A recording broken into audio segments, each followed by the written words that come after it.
We don't have an intro, I just usually say hello. Today I decided I was gonna read my fan fiction because whenever I was like 12 to like 15, I'd say, I liked fan fiction, I liked Harry Potter, I liked other things that teenage girls like Doctor Who. And stuff like that. I was a Tumblr girl, I guess you could say. That I decided to read my fan fiction because I'd love to embarrass myself and I also want that YouTube cloud, so. But anyways, let's get started. So this is my page. I think today I'll read my danisnotonfire fan fiction.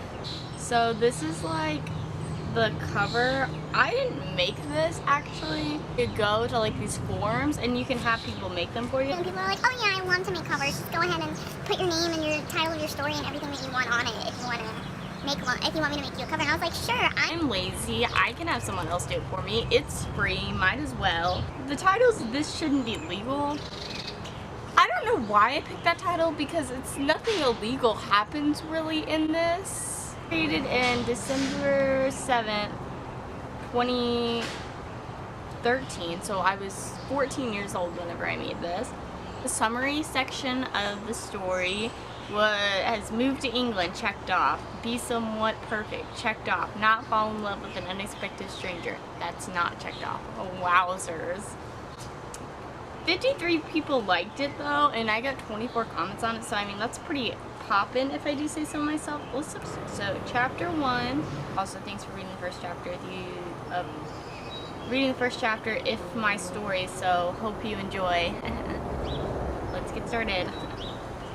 You're not gonna stop me from I already don't want to do this anymore. Why did I do this? I hate myself.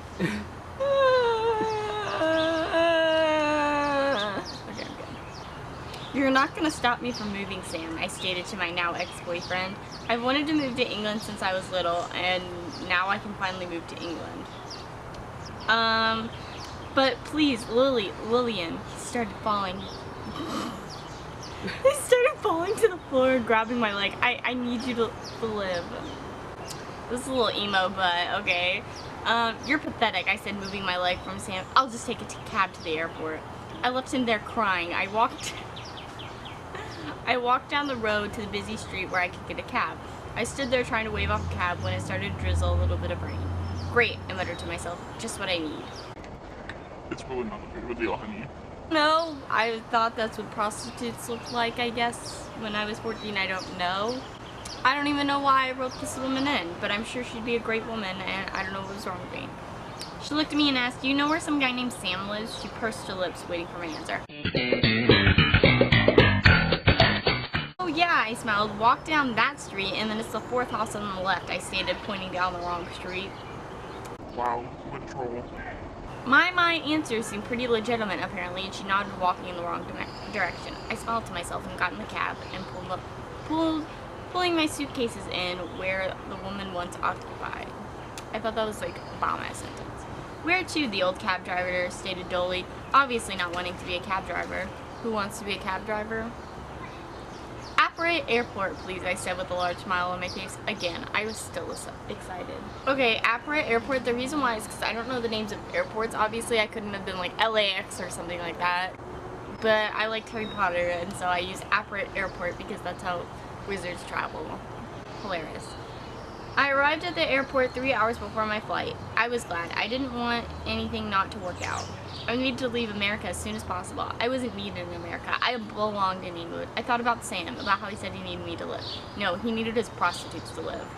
He looked as if he was crying real tears. I couldn't believe him anyways. The only way he would treat me like a real human being was whenever I talked about leaving, going off, away to my perfect life. That's really awkward. But go off.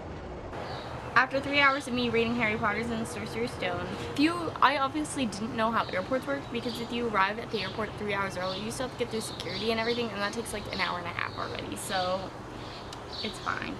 Flight 394 may now board the plane. I liked Harry Potter. A woman filled with boredom stated through the intercom. I smiled and jumped out of my seat. I pulled my cases onto the plane. Once I reached my seat, I lifted my cases, so they were in the cupboards above my seat. I used the wrong where. Moved to the seat closest to the window in case somebody had to sit next to me. That's not really how plane seats work. You kind of get like assigned to a seat and then you sit in that seat. So I guess I didn't know that. It turns out I did had to sit by someone. It was a, I don't want to do this part anymore. It turns out I did had to sit by someone. It was a guy. He was really tall, but looks about 20. He had darkish brown hair with a fringe. He was pretty cute. He was with a guy with a similar haircut, but with black hair. The one with black hair whispered to the one with lighter hair, "So who's sitting with her?" I think they noticed me staring at them, and then I looked at the TV on the back of the seat in front of me. I didn't hear the one with light hair respond, but the next thing I knew is he was sitting down next to me with the other one sitting behind us. I don't think that's how plane seats work, because from this point, like afterwards, I've been to Italy, and those big like seats or whatever, you pick where you sit. So I don't know why they would pick next to a random stranger for one whenever they could sit next to each other. And usually like the seat is like 2 for 2. So I don't know why I just decided she got a window seat, because that's pretty lucky. Hello, I mumbled awkwardly. I continued to stare at the TV. I wasn't good at making friends. In fact, I never actually had many friends. Bitch, me too! The fuck? Hey, he said. I'm Dan. He reached out as much as he could so he could shake my hand. Lily, I stated, shaking his hand. So which movie do you want to watch? He asked right when the plane took off. I shrugged and smiled at that beginning our 10-hour flight to England. I knew both of us were going to great flight. Great. Read the second chapter and then that'll be it. So, chapter 2. I woke up about an hour before the flight was over, on Dan's shoulder. Saucy. I quickly jumped up once I realized who I was laying on. Dan smirked and was reading some magazine. I'm so sorry, I said as soon as I processed what happened. I remember falling asleep leaning my head against... It's okay, he said, interrupting me. I understand. Why am I like this? At the time that I was writing this, I didn't think about how embarrassing it would be in the future. I was writing this, I'm like, oh wow, I'm a good ass writer. I'm gonna be famous for writing one day. And here I am. Camera just cut out, but it's fine. So I'll hopefully have time to get a decent hotel, I said, sighing gratefully. There's actually a pretty good hotel down the street from my apartment, Dan told me, smiling. Cool, I said happily. After you settle into your hotel, you're obligated to go out for coffee with me, he smirked. And what makes you think that? I asked, looking at him questionably.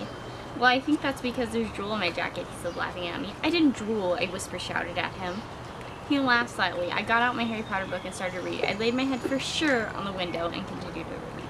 The plane finally landed, and me and Dan both got up to stretch. Dan got down my cases and gave them to me. I thanked him and started off my journey to England. Dan caught up to me and said, you said we could get coffee. I did, I sighed, but I couldn't really bother you with that, and I think I should explore London myself. Consider me and Bill your personal tour guides, he said, pointing at his friend. Okay, fine, but first I want to find a hotel. And that's the end of the chapter. I mean, my reflection on that is like, it's not that bad of writing. There's some grammatical errors, but I think that could happen if you're a 14-year-old girl writing that. But I mean, like, I feel like if it wasn't about like Dan is Not on Fire and it's just like a regular old story, I feel like it could actually be like okay. But it wasn't, and I wrote it about Dan is Not on Fire, and I don't even remember, like, I liked Dan and Phil, but I wasn't like that, like, I wasn't like a huge fan. Like, that's gonna be the end of this video. Hope you liked it. I didn't. I wanted to die the entire time and still kind of do, so it's fine. But whatever. See you in the next video.